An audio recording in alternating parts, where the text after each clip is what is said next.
Live from downtown Detroit, home of WDIV and Click on Detroit, Local 4 News at 11 starts now.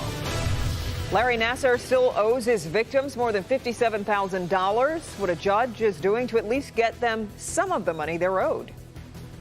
Her dog was stolen from her yard 4 years ago. Where it was just found, we've got a happy reunion coming up. Holding DTE accountable. Two mayors joined the effort to get answers from the utility company. We're talking about the mayors of Southfield and Lathrop Village. And some of their constituents just getting their power back on now after more than a week without it. So they are rallying those customers to try to have them heard. Jason Colthorpe live at Southfield City Hall tonight with that story. Jason. And Devin, that's really one of the most infuriating things when your power goes out, right? The inability to talk to a human being at the power company about what's going on. And that's what a lot of people's frustrations were. So they couldn't get anybody on the phone with DTE, so they blew up the phones of the next person they could think of, and that was their elected leaders. Mark Brown lost power last Thursday morning at his home in Southfield. By Saturday night, I was like, something got to give, because by that time the food in my freezer started to melt. Brown, a single dad of three, was able to stay at his mom's house. That's where he got daily frustrating emails saying the power was about to be back on. Then I would get an email late at night saying it'll be restored Saturday night. Then I get an email later and it says, sorry, but it'll be restored by Sunday. And then every day it's going to Monday, then Tuesday, then finally said Wednesday. Little towns like ours, we're suffering. There's no reason why we're doing 9 days without power. Lathrop Village Mayor Kelly Garrett and Southfield Mayor Ken Seizure have launched a petition on MoveOn.org in an effort to put some pressure on DTE. We have to be accountable to these people that have to throw away their food. They have to figure out where to stay. I can't even tell you all the people that have said they have now invested in generators. So where's your accountability? We understand we've had some severe weather events, but at the same time, good 40% of the power outages are due to equipment failures. They hope it'll lead to a town hall with DTE and its customers, many who have lost faith in the utility. I want to believe that they're people of goodwill, but my people are angry. They're angry, they're sick of this, and more needs to be done. Well, Jason, have they heard yet from DTE? Well, over the last week, Devin, we've heard DTE respond to this with talking about the need for better infrastructure, and many are hoping that can somehow be addressed in the president's new infrastructure plan. But as to this story specifically, I did reach out to our media contacts, sent a text. They're usually very accessible, got no answer. But get this, the mayors, Garrett and Seizure, they have their own regional liaison with DTE that is even more accessible. And they haven't been able to get a response in the last 24 hours on that end. So I guess the answer is who knows? They'd like to invite them to that town hall, they say, tongue in cheek, if we get a response. Let's see. Back to you. Yeah. All right, Jason. Another Metro Detroit concert venue is requiring proof of vaccination to get in. The Arc in Ann Arbor will require everyone to be vaccinated for entry. It won't accept a negative COVID test to get in either. Central Michigan University will require students and faculty to be vaccinated or undergo weekly testing. It'll also require masks in classrooms and common areas. And in Lansing, a hearing for a bill to prevent employers from mandating vaccines or masks featured testimony filled with misinformation. Several business groups, including the Detroit Regional Chamber, opposed the bill, calling it government overreach.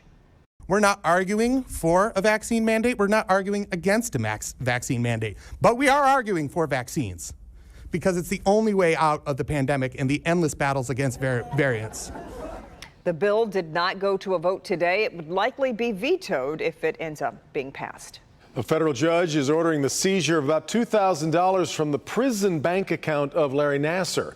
The Detroit News first to report that prosecutors were seeking that money so they could turn it over to his victims. As part of his conviction, he was ordered to pay a total of $57,000. The $2,000 seized from his account is from 2 federal stimulus checks that he received earlier this year. And it comes after a report that came out last month that he had only paid about $8 a month toward that restitution while spending more than $12,000 on himself in the 3.5 years that he's been in federal prison.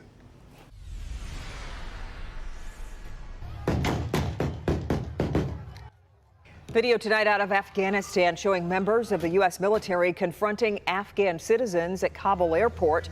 Witnesses say U.S. forces fired tear gas to deter people trying to enter the airport. Today, the Taliban urged crowds of Afghans waiting outside to return home, saying they did not want to hurt anyone. One day after firing at protesters and killing 3 people. On NBC Nightly News, Lester Holt spoke with National Security Advisor Jake Sullivan about the current situation at the airport.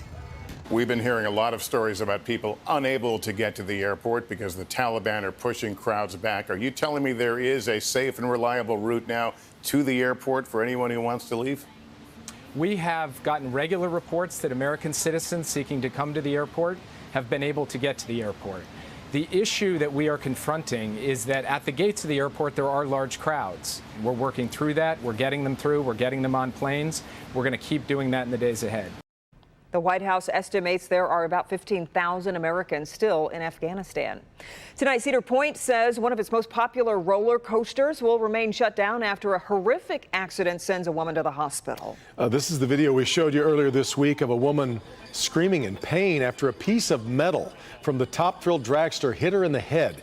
That woman remains hospitalized. Tonight, Cedar Point releasing a statement saying its investigation of the accident goes on, but also that the Top Thrill dragster will not reopen this season. A man is charged with stealing tree grates in Detroit worth $20,000. It happened on Kercheval near East Grand Boulevard. Police say green light camera video shows the man stealing the grates. He was arrested after trying to take some of them to a scrapyard. When they took them to, again, turn them in or to cash them in for scrap, brazenly provided his identification and gave him a thumbprint. From that, the team went out, we located him, we arrested him. We also executed some search warrants to recover some of the stolen items, and that work continues. Hear the amusement in the deputy chief's telling of the story. The man is charged with felony larceny and felony receiving and concealing stolen property. 4 years ago, a Detroit woman found someone had come into her fenced yard and stolen her dog. Well, early this morning, she got a call from an animal rescue out of Flint saying that they had found her shepherd mix, all because she had gotten him microchipped. And tonight, even after 4 years, that pup knew her. Mara McDonald in Mount Morris. Mara, this all started with a call to police last night. Devin Kimberly for a homeless man who was having a medical issue, who had a dog with him. Jack was stolen from his family in the middle of the night and has been missing for the last 4 years. Hi, baby. Until Officer Victoria Butcher was dispatched to a homeless man having a medical issue Wednesday night. I observed that he had a dog in the car, and it broke my heart. My dogs are my weakness. Help came in the form of Bill Heatley with Street Hearts Dog Rescue. Between the two of them, they got Jack calmed down, scanned him for a microchip, and sure enough, there it was, with all the owner info. Bill made the call. She was crying. Made me cry. So, yeah, she was crying, and she said that she thought she would never see him again. Desiree Cornell rescued Jack 4 years ago from a home in Detroit. She'd seen the pup chained every day. I would go by almost every single day and grab like a Lunchable, and I'd sit outside and I'd share a Lunchable with the dog. His owners were going to have him euthanized when she offered to take him and got him all his vaccinations, neutered and chipped. Hey you, I hear you've been on quite an adventure. Tonight, the two were reunited, and within minutes, Jack flopped down on her and made himself perfectly at home. I think he really does know who she is. I'm so happy right now. I never thought I would see him again. It's been quite an adventure. You know, Desiree said she just couldn't bear the thought of getting another dog over the last 4 years. And this call today was the happy ending she never expected. Moral of the story, microchip your animals. We're in Mount Morris. I'm Mara McDonald, Local 4. Man, I love it. Jack definitely knows who she is. Oh, that was so sweet. Yeah. Laid right down. All right, still ahead, Ford unveils a throwback design at the Woodward Dream Cruise. The iconic look it'll be offering for the first time in nearly 3 decades coming up. First, let's check in with Paul. Well, it's another muggy night. We have temperatures ranging from mid-60s to mid-70s, but these dew points are well into the 60s. And since the temperature cannot ever fall below the dew point, well, we're not going to drop very far tonight from where they are right now. So another muggy night ahead, and we have more of it to come. We'll talk about all of that straight ahead. All right, Paul. Also coming up, a man is escorted out of a school board meeting in Birmingham after giving the Nazi salute during public comment. How the district is responding next.